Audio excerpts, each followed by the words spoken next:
yang akan mengisi training kita pada siang hari ini, Bapak Akbar. Terima kasih untuk Pak Firly, tepuk tangan untuk Pak Firly. Baik, apa kabar Bapak Ibu semua? Baik. Sudah pada makan siang? Sudah. Sudah pada kenyang? Sudah. Nah, jadi di sini itu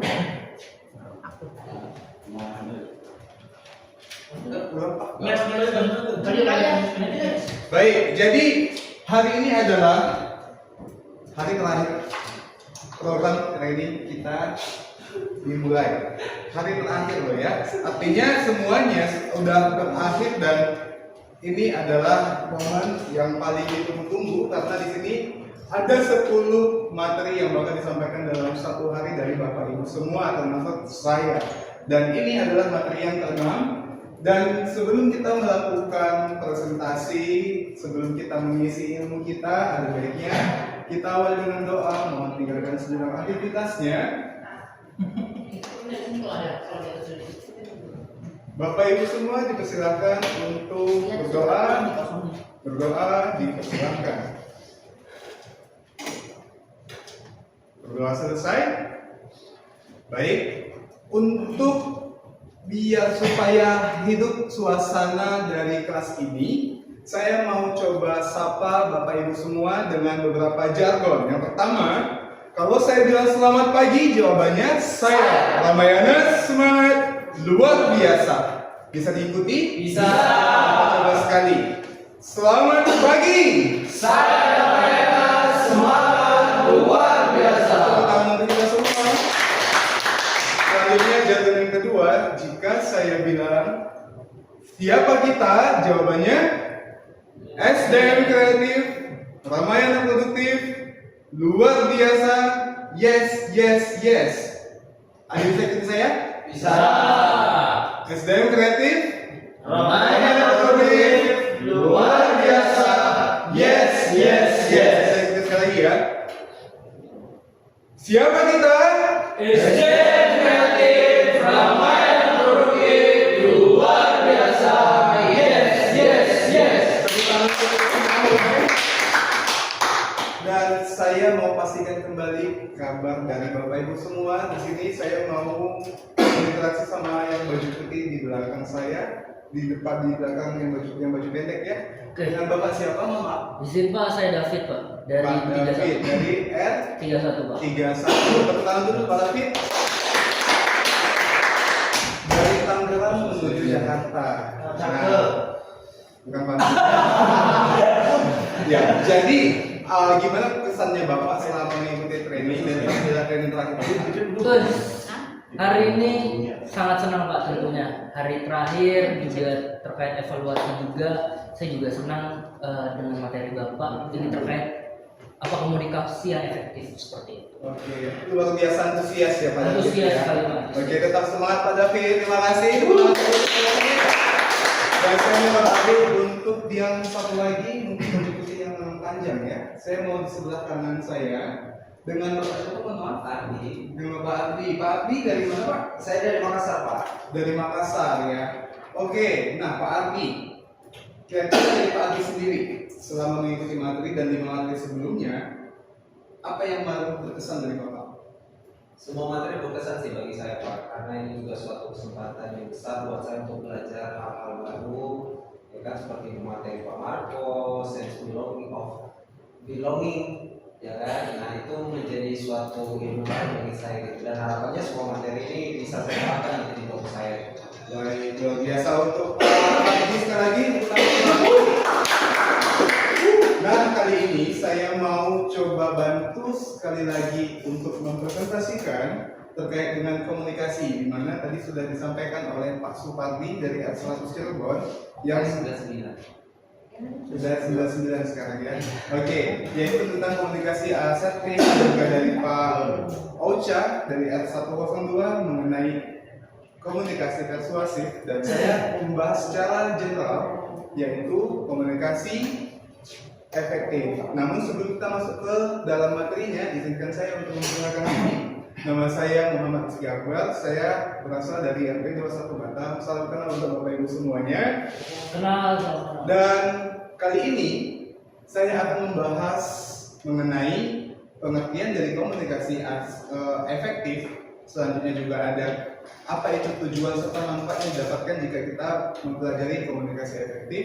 Selanjutnya kita bakal bahas yaitu adalah unsur serta mengapa komunikasi efektif sangat penting untuk kita terapkan.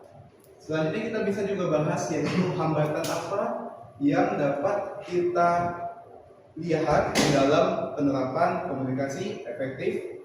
Selanjutnya di dalamnya juga ada 7 prinsip komunikasi efektif yang didasari oleh 7C. Nanti bakal kita bahas sama-sama.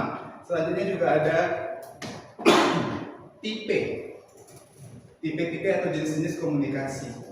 Dan saya bakal infokan bagaimana tips untuk dapat berkomunikasi efektif dengan lancar. Dan tidak hanya di sini saja, kita bakal juga bahas yaitu yang pertama ada namanya role play. Artinya selain ilmu, kita juga bakal terapkan langsung dalam kehidupan kita sehari-hari, khususnya untuk menerapkan di toko kita masing-masing. Baik, Bapak Ibu semuanya sudah siap untuk menerima materi? Siap. Saya tanya siapa kita? Saya Freddy Ramayana luar biasa. Yes. Oke, tepuk tangan untuk kita semua. Baik, Bapak Ibu, di depan Bapak Ibu semua sudah ada kertas kosong yang sudah disediakan panitia untuk menjawab pretest yang sudah saya tampilkan di belakang layar. Ya, di belakang saya ada 5 pretest yang bakal dibahas. Selanjutnya bisa diisi dengan waktu yang sudah ditentukan. Untuk Bapak Ibu semua, kita silakan. Baik, jika sudah selesai, maka kita langsung masuk ke dalam materi yang pertama, yaitu komunikasi efektif. Sebelum kita masuk ke slide selanjutnya, saya mau berinteraksi dengan Bapak Ibu yang ada di sini, khususnya untuk yang di sebelah kiri saya. Dengan Bapak siapa? Mohon maaf. Pak Zainal. Pak Zainal dari mana, Bapak? Saya dari Medan. Dari Medan. Nah, menurut Bapak pribadi, apa itu komunikasi?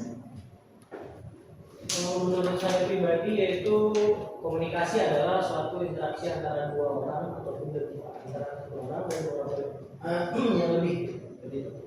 Oke.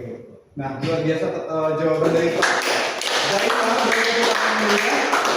Nah, di sini kita bakal bahas yang namanya komunikasi efektif. How to say something. Jadi sebagai makhluk sosial kita bakal berkomunikasi dengan satu manusia ke manusia lainnya. Dan di sini diperlukan untuk pengarahan pesan yang sangat terstruktur dan jelas dan mudah dimengerti oleh si penerima. Dan saya bakal kupas satu persatu. Dari seluruh definisi, maka kita bisa simpulkan komunikasi efektif adalah suatu tindakan penyampaian pesan yang terstruktur, fokus pada suatu pesan yang disampaikan, serta dapat dipahami dengan mudah oleh si penerima. Apapun pesannya, yang penting ada unsur penyampaian di dalam ini dan diterima dengan baik oleh si penerima pesan, gitu ya.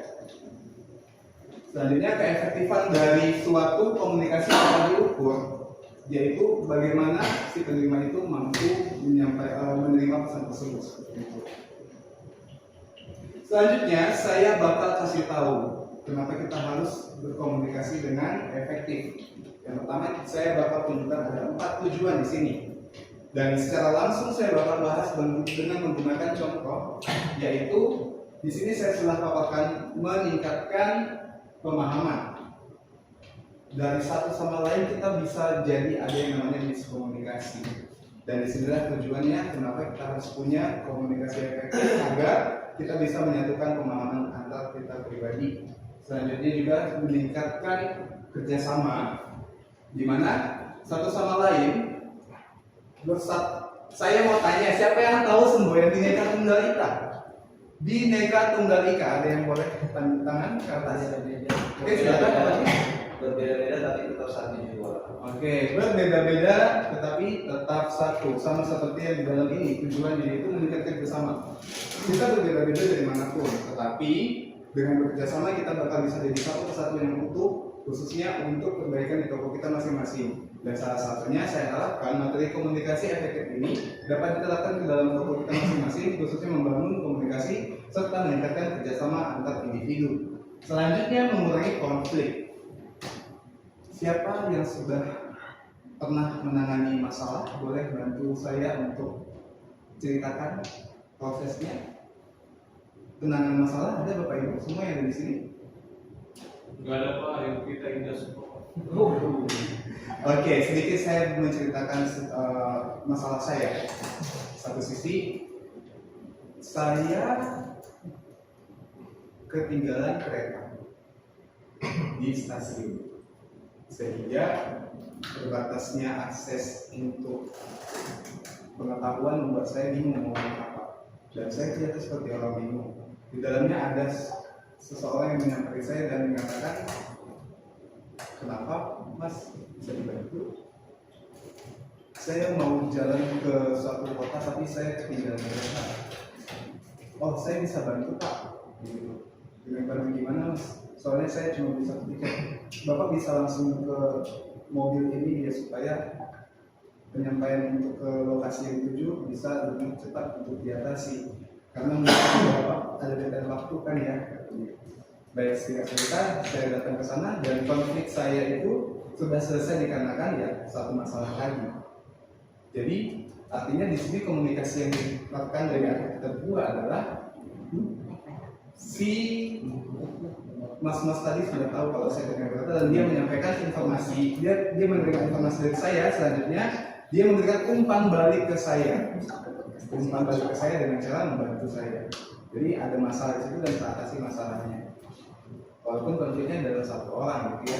Selanjutnya di sini ada mendorong keterlibatan. Mendorong keterlibatan di sini contohnya seperti saya dan Pak Yusuf.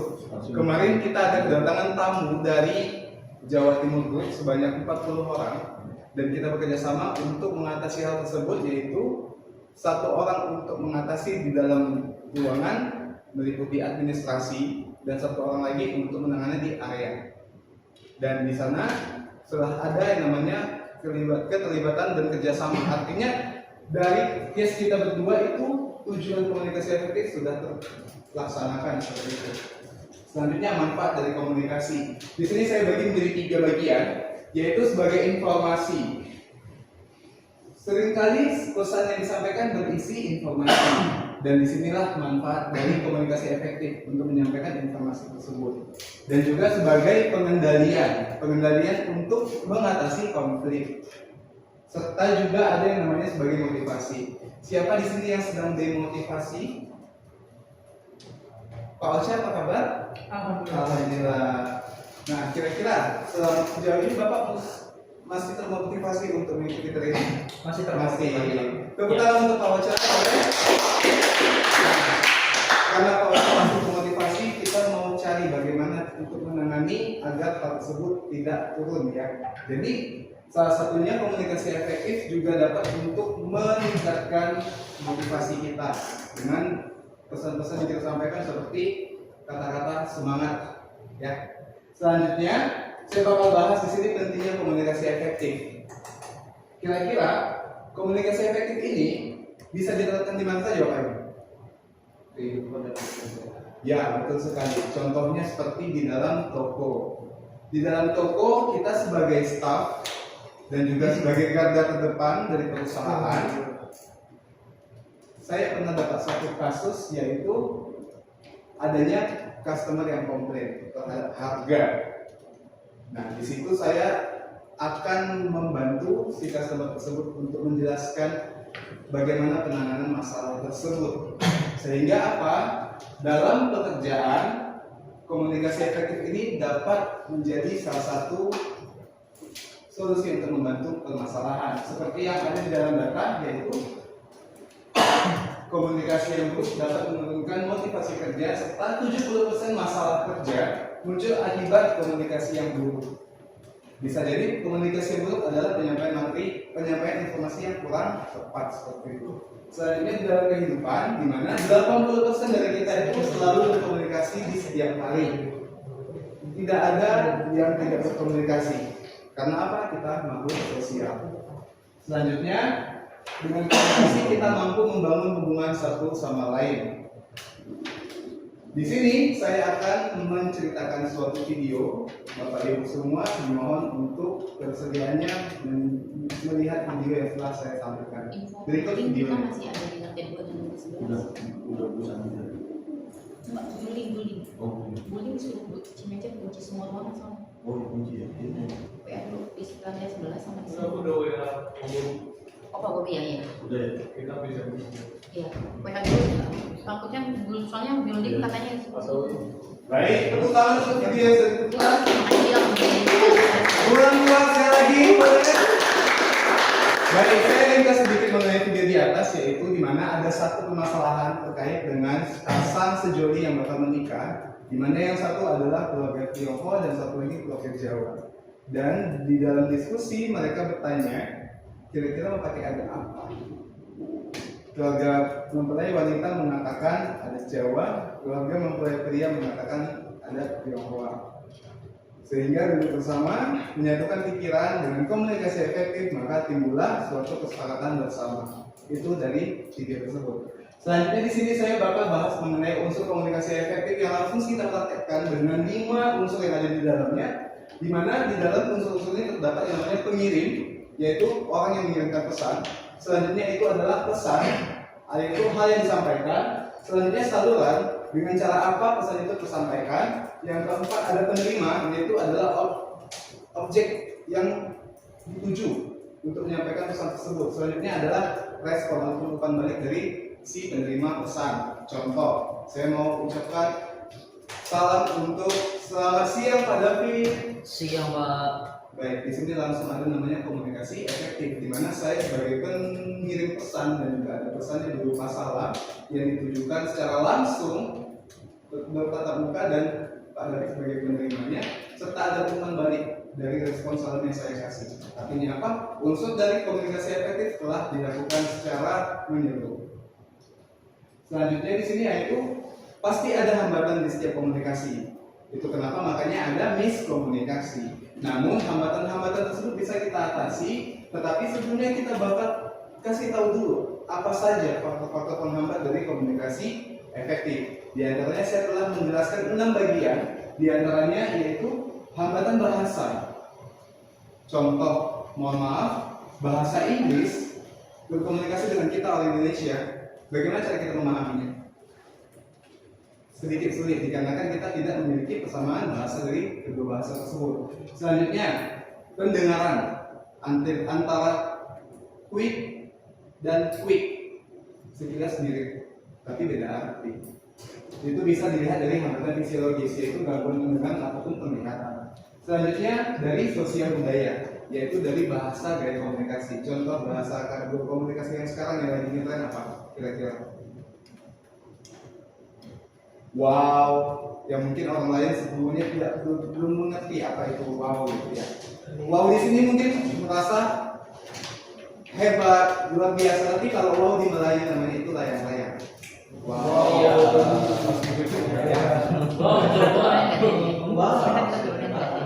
Selanjutnya informasi mengenai suatu pesan jika tidak tersampaikan dengan transparan maka ada yang namanya hambatan dalam komunikasi. Biasanya itu terjadi di dalam suatu perusahaan. Contoh, hari ini kita pulang jam 3 sore, tapi mohon maaf Pak Firly tidak mendapatkan pesan tersebut dikarenakan ada hal hambatan dan lainnya, sehingga miskomunikasi pun terjadi. Dan di sini maka ada hambatan komunikasi efektif yang terlaksanakan dikarenakan adanya pesan yang tidak tersampaikan dengan secara utuh. Selanjutnya saya akan bahas di sini adalah suatu video di mana menjelaskan salah satu dari 6 hambatan yang telah kita jelaskan, dan mohon untuk Bapak Ibu semua bisa perhatikan video yang telah saya sampaikan. Silakan. Yuk, delegasi Jepang sudah sampai nih. Minum aku dulu. Nanti aja. Delegasi Jepang. Selamat datang.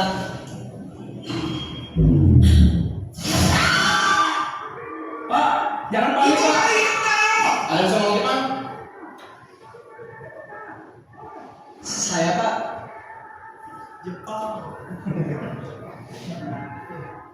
Iklan orang berapa Apa ini? ya? Jepang. Zaur. Vamos segmen dengan memberikan konsentrasi dan fokus.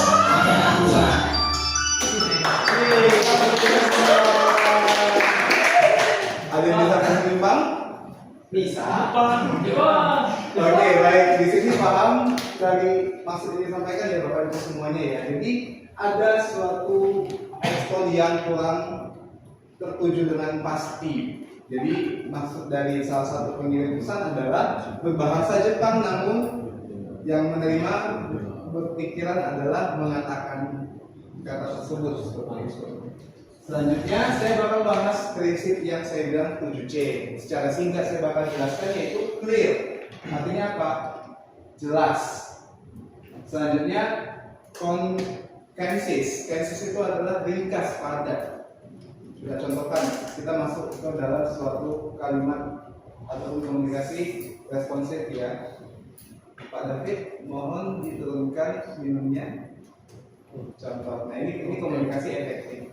Ya, contoh. Jadi kita bisa jelaskan semuanya secara umum. Selanjutnya, courtesy, sopan dan menghargai. Mohon maaf ataupun dengan cara yang lain. Contoh dalam kegiatan kita di area toko.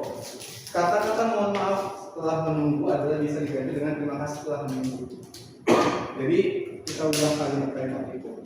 Selanjutnya ada juga koheren, yaitu berhubungan dan logis. Selanjutnya konkret, nyata dapat dirasakan dan juga dapat dilakukan secara langsung serta komplit menyeluruh seperti yang unsur-unsur yang telah kita sampaikan tadi. Selanjutnya saya akan bahas teknik komunikasi efektif di mana masih dalam kaitan dengan prinsip yang telah kita bahas di awal, yaitu bahasanya harus jelas seperti dikatakan di clear prinsip utamanya tadi. Selanjutnya mendengarkan aktif agar apa? Agar di dalam kondisi iklan aqua tadi tidak bakal terjadi lagi. Ya, supaya satu padu, satu penalaran. Selanjutnya nada suara dan intonasi. Ini juga mempengaruhi. Nada suara dan intonasi. Contoh, misalnya saya menanyakan sesuatu. Saya menanyakan ke Pak Edo. Pak Edo, apakah sudah makan? Sudah Pak. Itu pertanyaan afirmasi. Nah, satu lagi pertanyaan data. Pak Edo sudah makan? Satu lagi, Pak Edo sudah makan. Beda ya, jadi itu masih mempengaruhi. Bisa jadi sebagai suatu penekanan itu untuk pertanyaan dan suatu nada turunan yaitu untuk mengatakan suatu keterangan. Selanjutnya gestur dan feedback. Gestur adalah bahasa tubuh dan kita semua bisa tahu apakah seseorang itu sedang merasakan kondisi emosional apa. Dan juga feedback yang ditampilkan ke kita apakah nyambung dengan apa yang kita sampaikan. Dan selanjutnya ini dia jenis-jenis komunikasi. Saya sudah lampirkan 15 jenis komunikasi di mana semuanya itu bisa menjadi komunikasi efektif. Namun secara bagian-bagian ataupun berdasarkan sesuatu dan lain hal itu saya bagi ke dalam 4 bagian. Di mana yang pertama ada jumlah partisipan. Nah contoh seperti yang kita lakukan sekarang ini adalah komunikasi efektif. Namun kira-kira dalam hal yang 5 ini kita masuk ke dalam yang mana? Ada yang bisa bantu saya? Nah, di dalam kelima hal ini berdasarkan jumlah partisipan kita masuk ke dalam kondisional komunikasi yang mana? Oke, baik. Di sini saya menjelaskan selanjutnya. Ya. Dan selanjutnya di sini ada juga berdasarkan apa? Saya bagi 3 bagian komunikasi di sini berdasarkan apa? Selanjutnya bagaimana cara penyampaiannya. Contoh yang kita lakukan sekarang, ataupun yang sedang saya lakukan sekarang adalah komunikasi verbal. Artinya apa? Ada kata-kata yang di dalamnya. Namun contoh misalnya saya ingin menunjukkan suatu penyampaian secara verbal adalah dengan cara mengangkat kertas untuk menunjukkan relasi itu termasuk komunikasi non verbal. Selanjutnya dengan tujuan yaitu ada persuasif, sifatnya mengajak, instruktif, informatif, hiburan. Nah itu Pak Febri sedang melakukan komunikasi non verbal. Ya, jadi kalau yang saya verbal, Pak Febri non verbal. Ini komunikasi kelompok dan lebih banyak lagi manusianya itu komunikasi public. Artinya apa? Komunikasi itu gampang. Intinya bagaimana cara kita mencerna sesuatu hal. Yang penting maksud dan tujuannya tersampaikan dengan pasti seperti itu ya. Dan di sini saya lampirkan ada 15 pengertiannya. Kalau mau dipoto dipersilahkan agar tidak salah paham. Jika sudah, selanjutnya saya bakal lanjut ke tips dasar agar kita bisa komunikasi efektif. Saya bakal bahas poin-poin pentingnya aja ya. Yang pertama, sopan santunnya. Di dalam prinsip courtesy. Tadi ada 7C ya, satunya courtesy. Selanjutnya, umpan balik ataupun feedback. Kendalikan emosionalnya. Seperti yang tadi saya sampaikan, bagaimana kalimat bertanya, kalimat memberitahu dan lain sebagainya. Selanjutnya, gestur. Apakah sesuatu sedang buka atau dengan santai dan lain sebagainya. Selanjutnya, bahasanya harus jelas sederhana yang bisa dipahami satu sama yang lain. Selanjutnya, yaitu harus mendengarkan secara aktif agar tidak miskomunikasi. Dan yang terakhir saya menarik kesimpulan yaitu komunikasi tidak hanya sekedar menyampaikan kata-kata, tetapi bagaimana kita bisa memahami, menerima, dan menindaklanjuti dari pesan yang disampaikan, serta kita dapat berkomunikasi efektif secara langsung ke dalam kehidupan sehari-hari dan juga khususnya di toko agar tidak ada kesalahpahaman antara satu sama lain. Sekian dari materi kita dan saya mau refleksi diri, yaitu ada 2 hal yang saya sampaikan. Apakah selama ini kita lebih banyak berbicara atau lebih banyak mendengarkan? Selanjutnya, bagaimana cara kita bisa memulai berkomunikasi lebih efektif mulai hari ini? Intinya, bagaimana cara kita adalah dengan menyampaikan pesan tersebut serta diterima dengan baik oleh si penerima dan diumpan balik dengan respon yang baik. Selanjutnya di sini saya bakal jelaskan ada role play, di mana di sini saya minta tiap kelompok terdiri dari 3 orang. Kebetulan di sini ada 9 orang, mungkin bisa dibagi 3. Yang mana yang satu bertugas sebagai sales assistant ataupun SDG, satu sebagai customer dan satu sebagai pengamat. Apakah di dalamnya terjadi komunikasi efektif atau tidak seperti itu? Selanjutnya di sini saya akan menjelaskan